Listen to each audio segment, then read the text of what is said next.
Thomas, parce que tu m'as vu, tu crois. Heureux ceux qui croient sans avoir vu.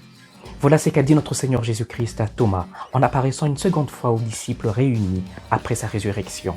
Nous l'entendrons dans l'évangile de ce dimanche de la deuxième semaine de Pâques, encore appelé dimanche de la miséricorde.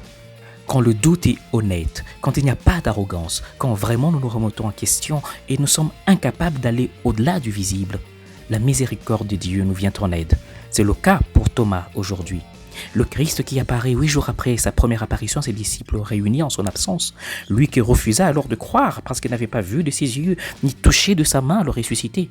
Le Christ le traite avec grande tendresse. Il traite avec tendresse ce disciple en quête de confirmation, ce qui nous rappelle notre propre situation de doute dans bien de circonstances. Ce qui se passe en Thomas alors, lorsqu'il met son doigt dans les blessures du Christ, l'Évangile ne le dit pas, mais nous pouvons l'imaginer de par son exclamation « Mon Seigneur et mon Dieu ».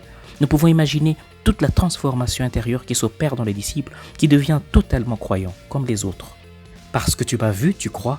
Bienheureux ceux qui croient sans avoir vu, dit le Seigneur.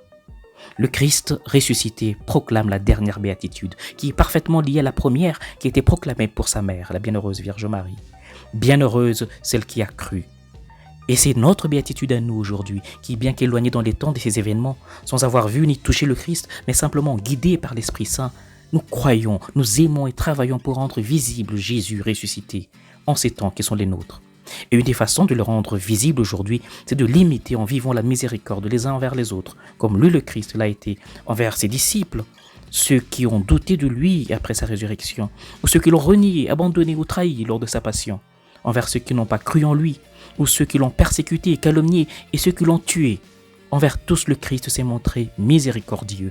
Il ne s'est pas vengé du mal dont il a été victime, au contraire, il a pardonné.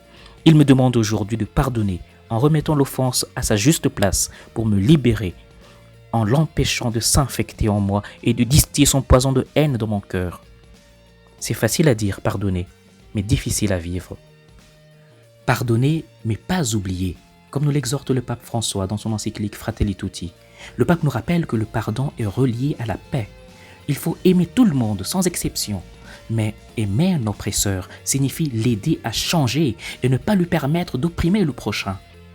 Le pardon ne veut pas dire l'impunité, mais la justice et la mémoire, parce que pardonner ne signifie pas oublier, mais renoncer à la force destructrice du mal et de la vengeance.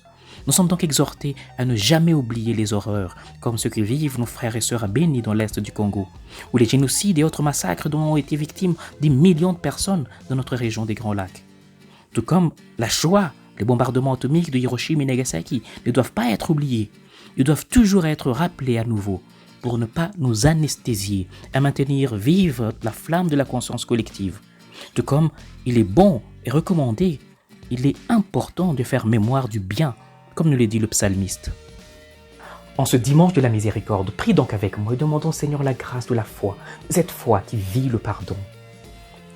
Jésus miséricordieux, toi que j'aime et en qui je crois sans t'avoir vu ni touché, augmente en moi la foi, cette foi qui me rend capable de pardonner en me libérant de l'offense subie, cette foi qui me donne aussi l'humilité pour demander à accueillir le pardon de Dieu et du prochain pour l'offense que j'ai commise. Amen. Et que Dieu de miséricorde vous bénisse et vous garde, au nom du Père et du Fils et du Saint-Esprit. Amen. Bon dimanche chez vous.